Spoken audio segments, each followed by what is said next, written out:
Ito, prutas, mangga. Ah, gusto mo ng mangga?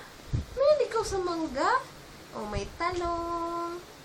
May kalabasa. Ito, kalabasa, palaga 6 months ka, ito nakakainin mo. Oo, yan ang kakainin mo. Kalabasa. Papakuluan ni mama para lumambot. Para makain ni Eya. Ito, rambutan. Hindi ka pa pwede. Kasi baby ka pa. Tignan mo yung boy, oh, nagahugas ng prutas tsaka gulay. Oo, para malinis pag kinain. No. Pag kumain ng Iya, malinis. Ay, tingnan mo ito gamit sa kusina, oh. Ginagamit ni Papa Lo. Kutsilyo. O, tama. Sangkalan. Tapos, may kaserola. Oh. Uy, dyan nagluluto si Papa Lo. Yung kawali. Dito siya nagapreto. Langgana. Dito ka naliligo. Oo, ito yung umaga, dyan ka naliligo sa palanggana. May sandok. Oh. Sandok na. Pagkuhan pagkain na. Oh. Ano pa? Ano pang nakikita mo? Yung bata, marunong siya magluto, oh. Ayan, oh.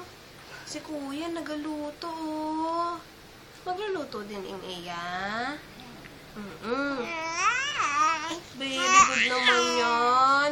Magluluto daw siya. Oh, ito. Itong gamit pagkain.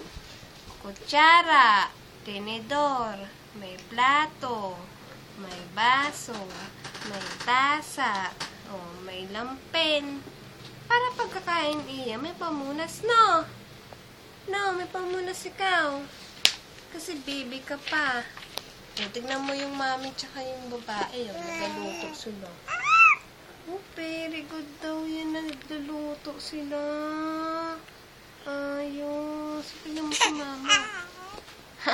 Gusto mo rin magluto?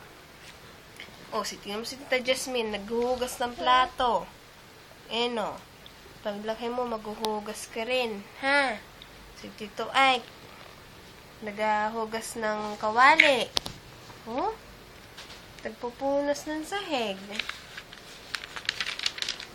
Naintindihan mo ba ako? Tama ka lang ng tama dyan. Niloloko mo ata ako, eh. O, tingnan mo sila, naglilinis, oh. Ay, naghuhugas. Sila masipag. Masipag ka ba? Ha? Masipag ba, Iya? Ano? Ano nasagot? Oh. Tingnan mo. Ito, walis tambo. Oh, pangwalis sa mga kalat. Ito, bunot. Pampakintag ng sahig. Ay, hindi tayo nagbubunot kasi talis tayo, no? Tama. Hindi tayo nagbubunot. Walis ting-ting. Oh, ito yung ginagamit ni Mama La. Pag tapos niya maglaba, nagwawalis siya dun sa labas. Newspaper. Ito yung binabasa ni Papa La tuwing umaga.